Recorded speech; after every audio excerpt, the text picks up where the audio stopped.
We refer to today as Good Shepherd Sunday because of this gospel of Jesus telling us what kind of a shepherd he is. And just reading this gospel reminds me of my first weekend here at Risen Christ, 2 years ago already, next month. And in my homily, for my first weekend here, I was pointing out that the word pastor means shepherd. And ultimately, Jesus is the shepherd of this parish. Us human pastors here, we come and go. I won't be here forever, as much as I would like to be.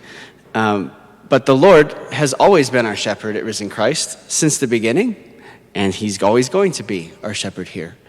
And it's a privilege as a priest, as a human, to get to participate in Jesus shepherding, Jesus pastoring this community. It's been a weird several weeks from my experience of being a priest and a pastor.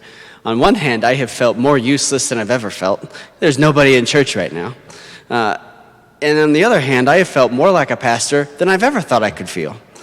I've felt useless because the very reason I was ordained, to offer sacrifice at the altar and then to feed the community with that sacrifice, I haven't been able to do.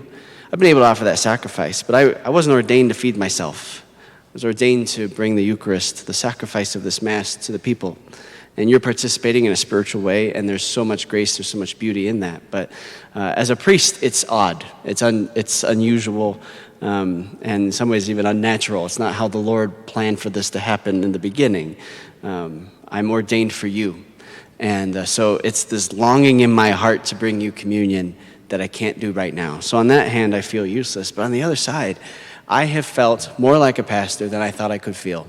It's this paring away of ministry in these last several weeks, as there's offices are closed and staff members are working from home, and we obviously don't have 3 masses a day like we're used to having here.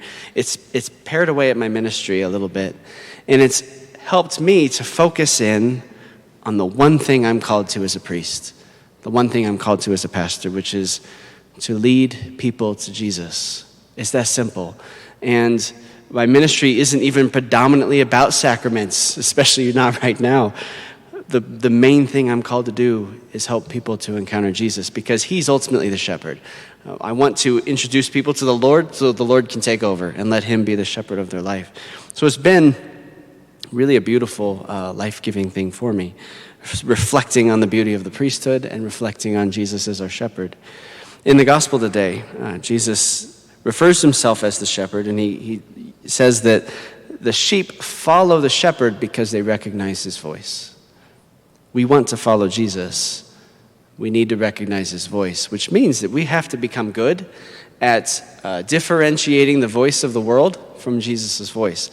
And all of us staying at home are probably experiencing the same kind of temptation right now to overindulge in all sorts of screens, all sorts of escapes, things that are maybe fun and entertaining, but they're not actually drawing us deeper in.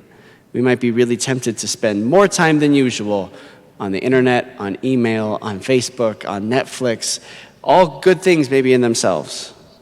But the voice of the world is really loud, and the voice of the Lord is rather quiet, and it's gentle, and it's deep, it's interior.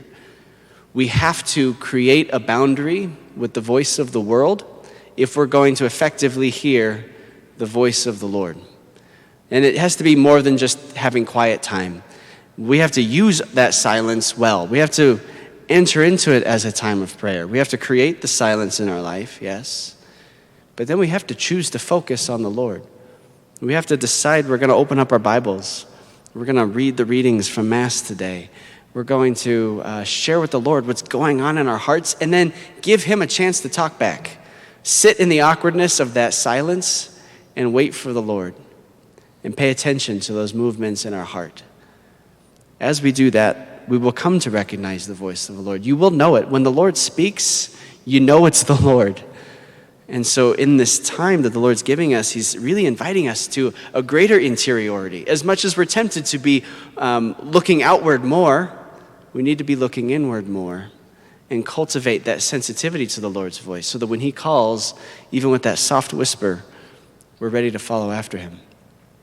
In the psalm that we had so beautifully sung, we heard Psalm 23. Psalm 23 is the psalm that begins, "The Lord is my shepherd, there is nothing I shall want." Most people could probably quote the first couple verses just off the top of their head. And right in the middle of that psalm, that little line that says, "Though I walk through the dark valley, I fear no evil, for the Lord is at my side." Walk through the dark valley. It doesn't matter what we're walking through, the Lord is by our side. We might be walking through something really difficult. We may have a hard time seeing the Lord in the dark valley. There's a lot of people right now going through kind of dark and difficult experiences in life. We have people in nursing homes who are feeling more lonely than they've ever felt because they can't have any visitors right now. But the Lord is at their side. We have people who are struggling in their marriages right now in a way that they haven't before. They've had issues, but maybe they didn't come to light until they were spending the amount of time that they're spending together like they are now. But the Lord is at their side. We have kids and we have teenagers who are experiencing loneliness because they can't be with their friends. We have people suffering depression in a deeper way than they have in the past. But the Lord is at our side. The Lord is going to guide us through that experience. And that next line says, "With his rod and his staff, he comforts me." Think of the shepherd's staff. It's that tall stick with the hook on the top. And the hook would be used by the shepherd to pull the sheep in. You got that one who's starting to stray, you grab him and you pull him back in. The Lord is our shepherd. He wants to do that. He wants to pull us, his sheep, closer to himself. But the other end of the staff is pretty helpful too, the pointy end. Because with that, he can fight off the beasts that try to attack the sheep. The Lord wants to do that for us as well. As we stay close to Jesus, as we listen to his voice, he wants to fight off the temptations, the voices of the world, and help us to stay with him. But we first have to make the decision that we're going to remain with Jesus. We're going to have to make the decision we belong in his flock. We're going to follow him. We're going to listen only to his voice. So we have to silence the voices of the world. We have to focus on him because he is our true pastor. He is the good shepherd.